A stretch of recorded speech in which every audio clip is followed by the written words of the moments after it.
Welcome back to the Soccer Specialist Podcast. Thanks for tuning in. I really appreciate it. Hope you are having a fantastic day. And today we are going to dive deep into why I think soccer players should develop the way I discuss so that this will be great for coaches, this will be great for parents, players, this will be great for you to understand why I advocate for the things that I do to help you become the best player that you can be.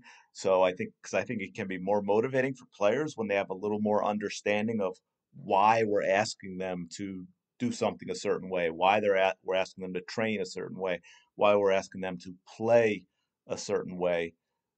Um, you know, we expect and we train our 9-year-olds to possess, to play out of the back, to pass like you know, Barcelona or Manchester City or Spain or whichever possession team is currently dominating, if there is one.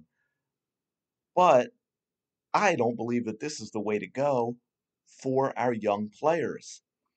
For starters, it is not how kids learn, right? So developing a player to be his or her best, it's very, very different from developing a team. That's one. So if you're developing players to be their best, and when I say developing players to be their best, I'm not saying what you need them to do right now in order to be the best at 9 or 10 and win games. I'm talking about what you need to be doing for them to develop and become the best as they get older. I think it's as they really not even right away at 11 which is what, only U13, maybe a year or two after that you might start shifting how we're developing these players. But if you're doing it correctly to develop players and give them the foundation they need to be better later, it's not going to look much like a team at the younger ages in the sport of soccer. But unfortunately, this is what most adults want to see, and it's what a lot of adults believe they should be seeing. That U10 teams performing like mini pros, right? Playing out of the back and knocking around these one touch passes, again, like they're Spain, especially the women's team nowadays. And tactics, unfortunately, are the emphasis and become much more important than technique. Yet, you can't have tactics without technique. This is one of the reasons, I'm sure many of you have heard this as players and parents. Parents have probably said it. Coaches I know have said it because I have. Don't you get tired of good idea because the player tried to do something that we would say is correct, but it didn't work out because technically they can't do what we want them to do tactically. It really amazes me how many young teams I watch who try and play adult possession style soccer, I should say, but they can't do it even if they understand how, because of the reasons I just stated. They're technically incapable of consistently hitting even a simple 5 or 10 yard pass on the ground. And many of them, because of that, don't even try and make what we would consider the right pass. They just get rid of it as quickly as possible because we haven't given them the technical foundation to be able to keep the ball under pressure until they can find an open teammate. And we are doing a disservice to all of our players by teaching this way. And unfortunately, to make the problem even worse, we don't really have a culture in which our players are playing enough on their own to get that kind of development. Now, for the players that are listening, and I know from feedback from parents, I actually have a good percentage of players that listen to this, not just parents. You are the exception, and I praise you, and I am proud of you. And I know that when I say that in general we have players in America that don't do certain things, I'm not talking about you. You're the exception because you are listening to this. And all these players that I'm saying they don't play pickup and they don't train at home and all this, they sure aren't going to be listening to this, right? So don't take it personal. You should be feeling good about that because you are different than those players. But We don't have that culture in general for enough players to be getting touches on the ball, right? To play with freedom like you would in pickup without coaches and adults around, to be joyful, to play with reckless abandon because you don't have a coach or a parent that you have to worry about messing up in front of them and them criticizing you. They're not around to yell and say, no, you have to do it this way. And why'd you do it like that? That's wrong. And don't dribble so much. And that was a bad decision, right? They're not around to do that. As Messi himself once even said, he wasn't a product. Like we praised Barcelona for this great development academy, but Messi himself said he wasn't a product of that Barcelona passing system. By the way, I don't want to digress too much, but those passing systems are a lot more effective with great 1v1 players. We'll get into that. The legend himself, Johan Cruyff, used to tell a story about his development. He would say, he played 4 hours a week at Ajax Academy, but he played 4 hours a day out on the street playing pickup. And then, of course, he asked the rhetorical question, where do you think he learned to play soccer? It was out on the street. And we're not going to develop any player to the best of their ability the way we are doing things now. Let me put it this way. Should we teach kids the way we want them to learn that makes us feel good, or the way they should actually learn, thereby improving their progress, building the foundation that will make them successful and make them better players, and ultimately, as they get older, better teams as well. Okay, the foundation of everything they do later is what we're going to talk about now. Without this foundation, this is why we limit how far they can go without this foundation. I firmly, absolutely believe the two most difficult skills in soccer that can take a lifetime, if not longer, to truly master. And really, you can't master it. I mean, even the best aren't flawless, right? But it's 1v1 attacking play, or we can more generally, if you want to say ball control, because a lot of people, when I talk about 1v1 play, come back with, oh, that's so selfish. We don't want players always trying to dribble through the entire team, which of course isn't what I mean. But 1v1 play and finishing. Finishing, it's crucial to understand. I'm not talking about shooting. They are two different things. Finishing is simply passing under the most intense pressure in the most congested, intense, and highly pressurized area of the pitch, period. And anyone who can finish, both in terms of technique and while under that pressure in an actual game, they are already a very, very good passer. Passing is easy when you can finish. Look, Ronaldinho spent hours a day dribbling in pickup games. He even, I don't remember the exact quote, I don't have it here in front of me, but I know he said something like in pickup play and the hours he would play, he said scoring's great, but eventually it gets boring, and he actually enjoyed dribbling more. So keep in mind, all great finishers are great passers because finishing is simply passing under the most intense, most pressurized circumstances you will have on the pitch. Finishers won't always choose to make the pass, but they are great at it. Uh, the top assist leaders of all time are Cristiano Ronaldo and Lionel Messi. I believe third is Luis Suarez. All great finishers, all great 1v1 players.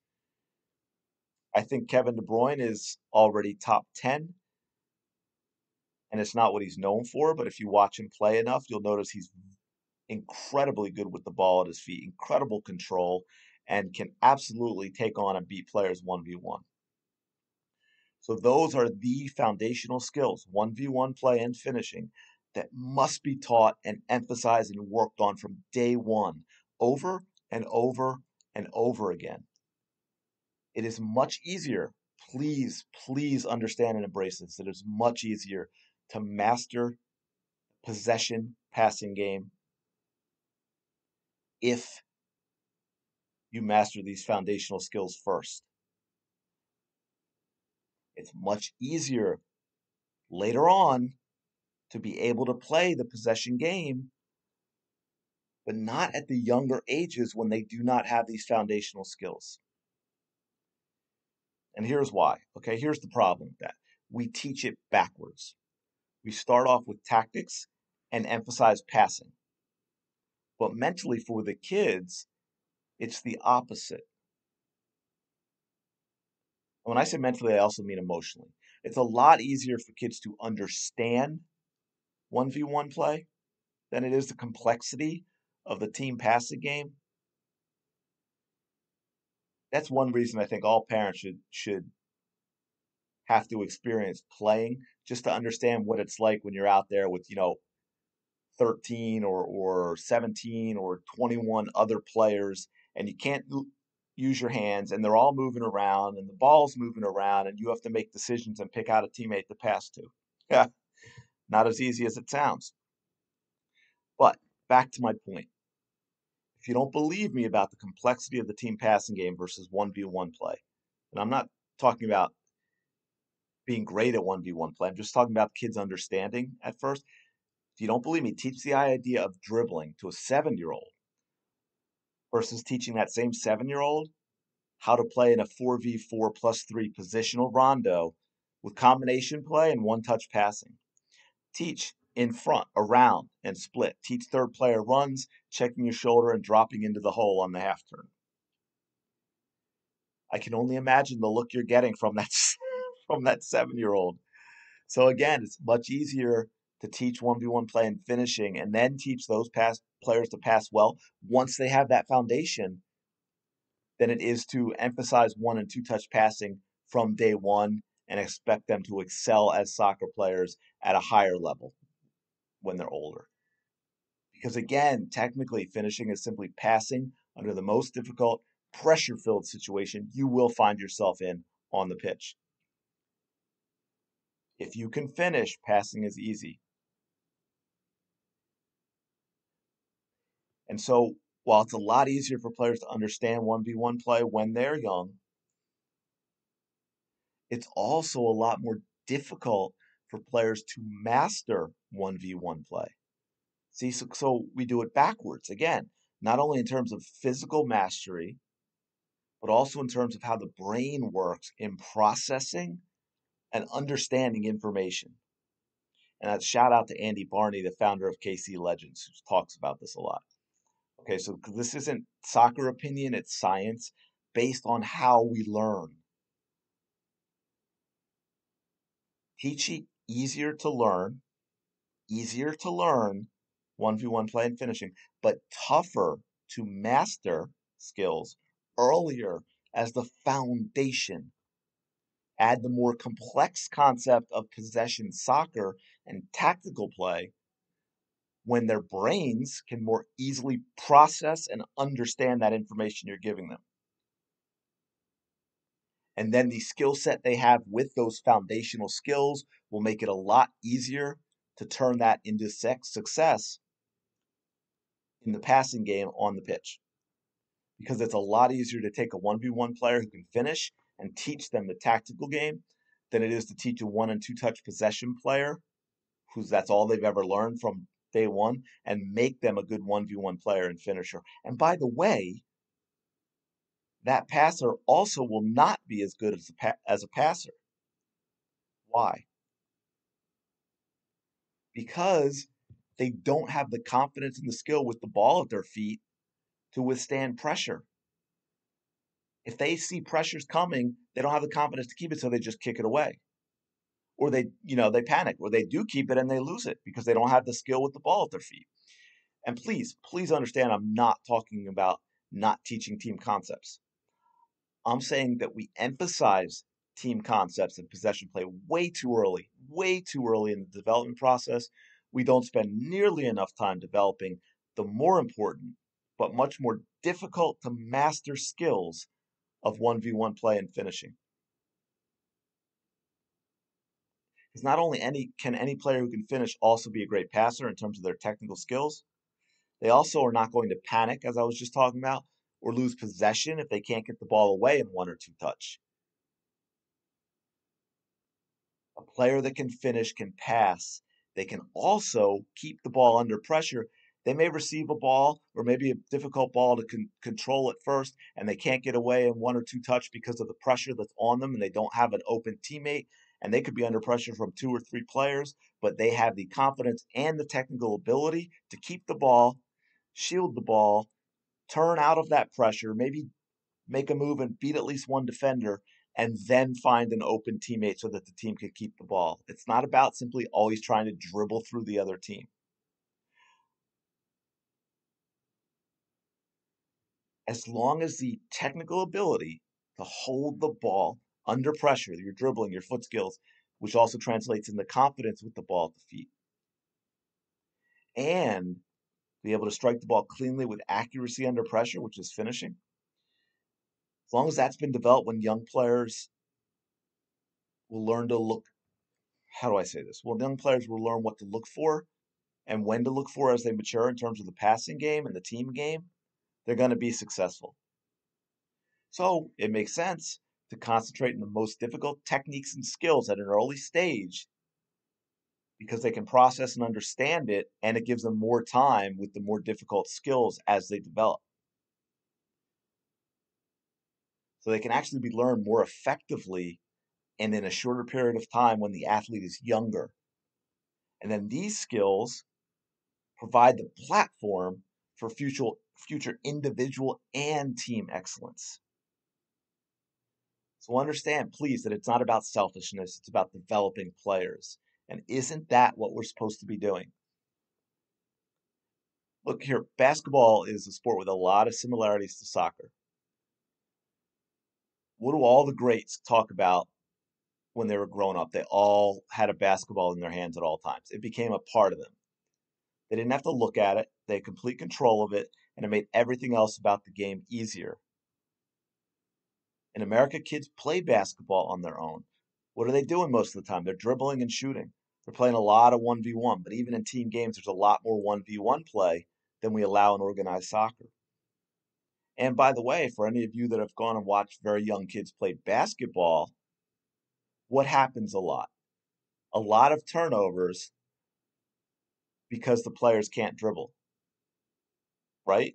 You'll see them get the ball, they're under a little pressure, they grab it in their hands, they turn away from the basket they should be facing, and two, three other players just swarm them, and the kid just covers up with the ball. Why? Because they can't dribble out of that pressure. They haven't developed that skill yet.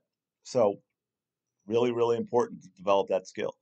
Now, one game that I love, then this is more for coaches, but I want parents and players to understand the why of it because it's something they can do on their own too. One game I love, and this is another thing I'm going to credit Andy Barney of KC Legends, is multi 1v1 and multi 2v2. Now, even just regular 1v1 and 2v2 is awesome, but this adds another element that I want to get into. So, in other words, what this is on a small field with two goals, and you can do, pop up goals, cones, whatever you have. You do it with more than two teams playing.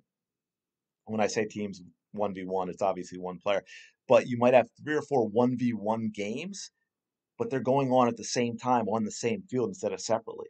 Why? Because this is a great first step in the players having to process a lot of the chaos that goes on in games when there are more players out there. But it still has the simplicity of the 1v1 or also the 2v2 game in terms of decision making. Their decision making is limited, but they still have to deal with a lot of chaos because of all these other players and other balls. They still have to process what else is going on so that they can avoid it because you don't want to just dribble, get your head down and dribble right into someone who's not involved in your game and you fall down and the person you're playing against takes the ball and goes and score, right? Goes and scores, right? So look, there are a lot of different qualities needed for a successful team, and this means a lot of different types of players can find a place, which is great. But again, at the foundation, the game changers are these 1v1 attackers. They completely disrupt and destroy defenses by pulling them out of their shape. And you can even see that with more and more teams are looking to turn offensive players into fullbacks to use in the attack.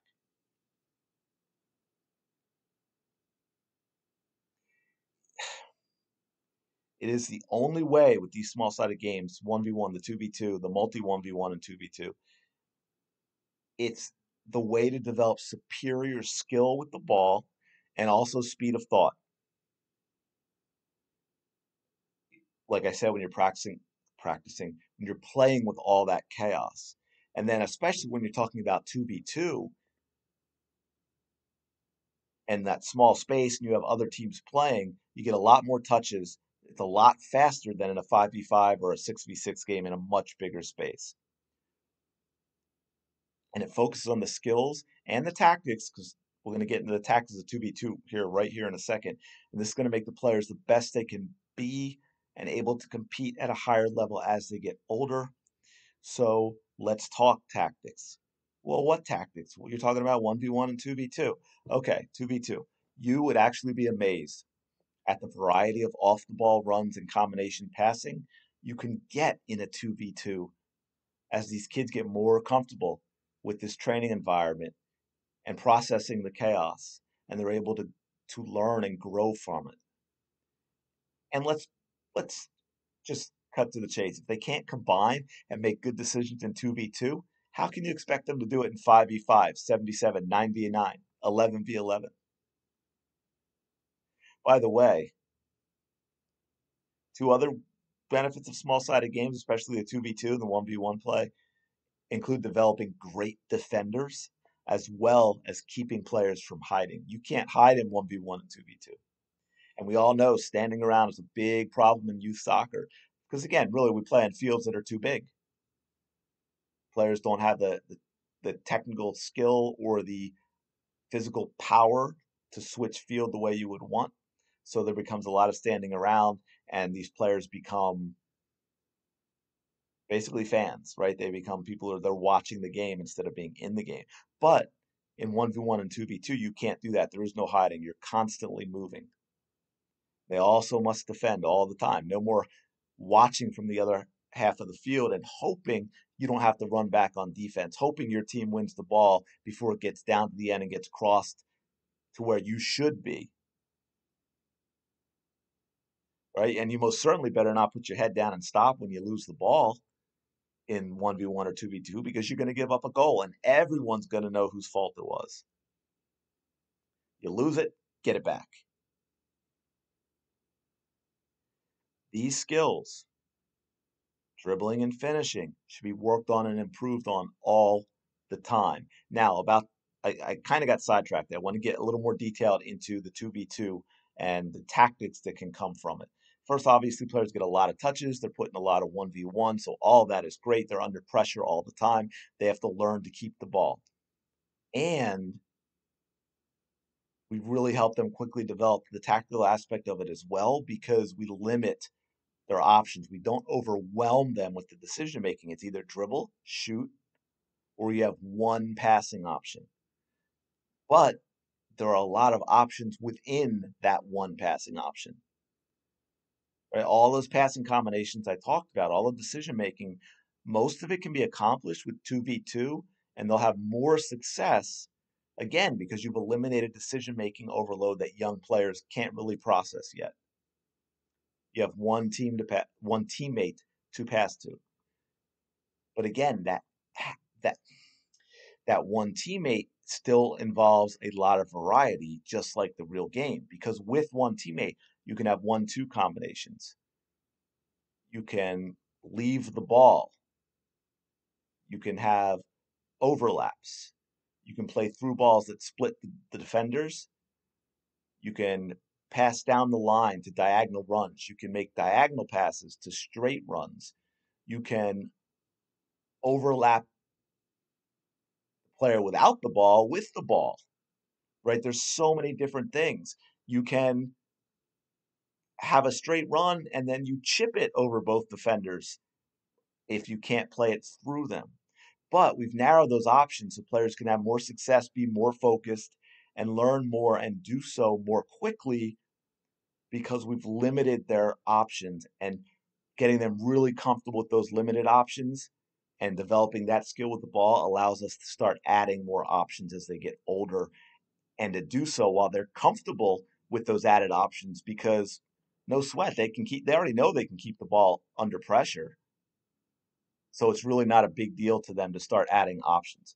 But if you start right away with the 4v4 and the 5v5 and the 7v7, and you never let them get comfortable with the ball, and you're playing 1 and 2 touch rondos and all that, you're not developing good players. You're simply not. And in the team environment, as players do become more technically skilled, they get older, and it becomes easier to teach team tactics, easier for them to process, especially if they have the foundational skills. There can be a gradual switch from the most difficult individual techniques, dribbling and finishing, to the most difficult team concept, which is combining that deceptive 1v1 play with 1 and 2 touch passing, switching field, all that stuff that comes with advanced tactics. Also, good 1v1 players comfortable with the ball. They never have their head down. Vision is vital to being a good soccer player. So is awareness, anticipation, checking your shoulder, moving off the ball, communication. By the way, all things that don't require talent, um, physical talent as we know it. But when you're prioritizing, you have to cut things off somewhere, right?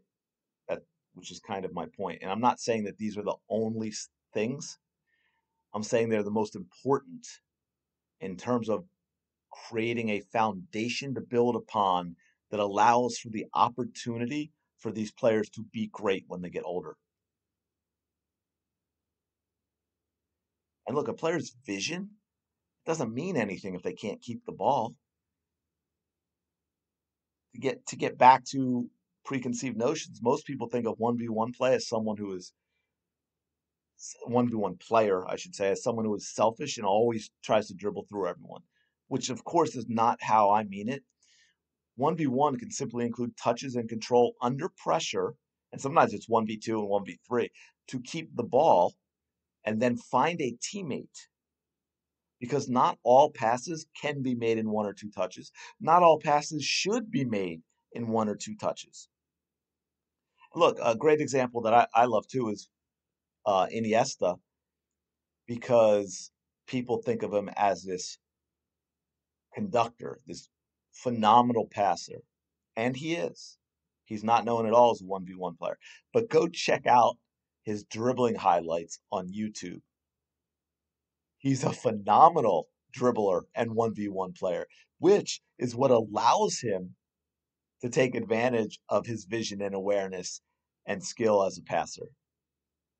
It's what makes his fantastic 1v1 play and ball control is what makes the rest of the game easier for him. Because when you have confidence with the ball at your feet, everything, everything else about the game becomes easier. You get more time, you get more space, you don't panic into a bad decision. So understand that the foundation of the game is 1v1. Oh, and look, the best dribblers in basketball, they're your point guards, right? They should also rack up the most assists, right? They break down defenses off the dribble. They withstand pressure, especially when it's full court. Who do you want to have the ball? Your point guard. They break down defenses, as I said, off the dribble. They dish to teammates for easy baskets. So look, master the ball. When you master the ball, you expand to the things you need to succeed in the team game, and you master the game. Everything about the team game becomes easier. You've mastered 1v1 play and finishing. You get more time. I just said that. You get more space. Because look, even in soccer, an extra half second or a half step or an extra touch if needed, that can mean the difference between success and failure.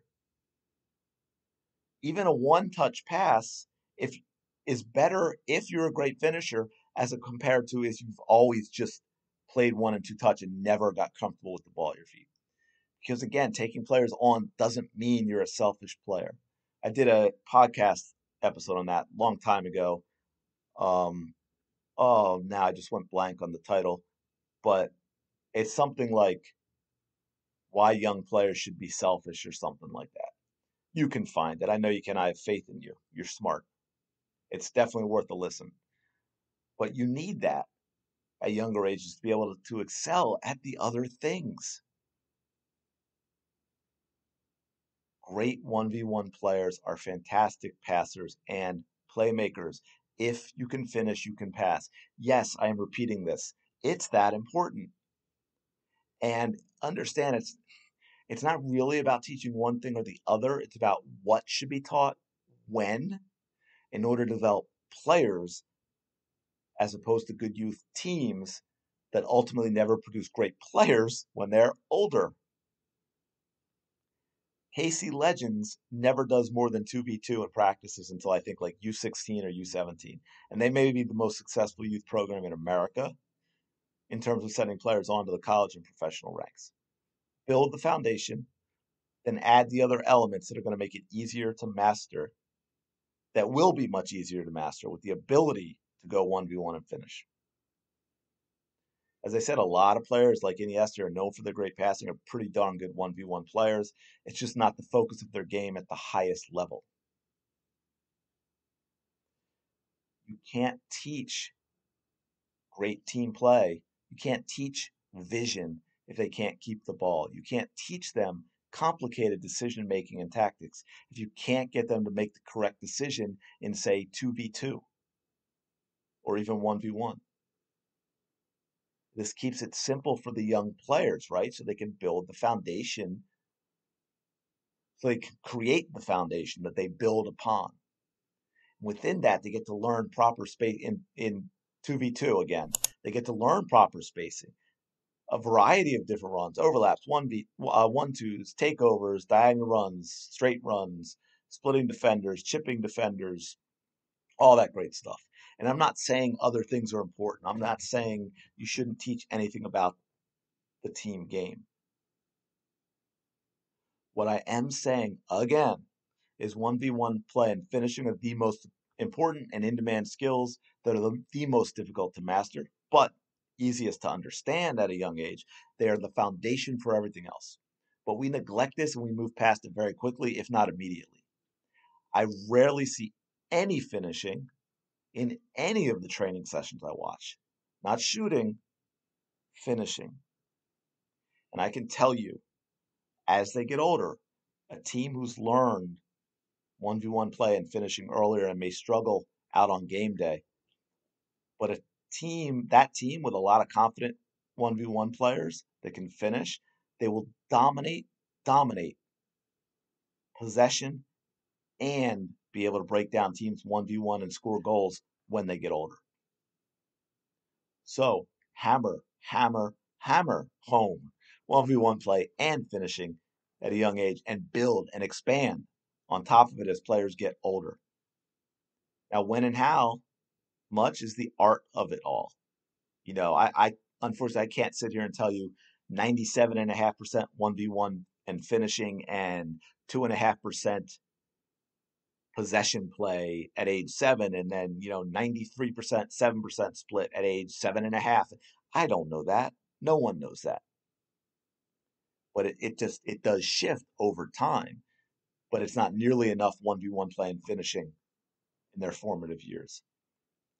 And look, if you insist on not doing that, and this is for the coaches and also for the parents on the sideline who scream at players when they take more than 1 or 2 touches, you are condemning your players to being mediocre role players at best because you have refused to give them the foundation to realize their potential as a player. Please don't do that. As a player, if you are in a team environment with a coach that does not emphasize or allow much dribbling, you need to get lots of touches on the ball at home, but you also need to try and find a few dedicated players, friends, teammates that you can get together with on a regular basis, play a lot of 1v1, 2v2, 3v3 in order to get that experience and development that you are not getting from your team environment. It's it's crucial. It's so important to your future as a player. To summarize, and yes, I am going to say it one more time.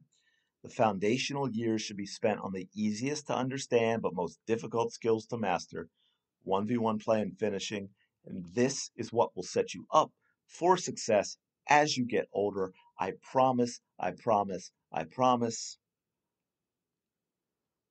And for the two of you that are still listening at the end, please check out Impact Soccer System.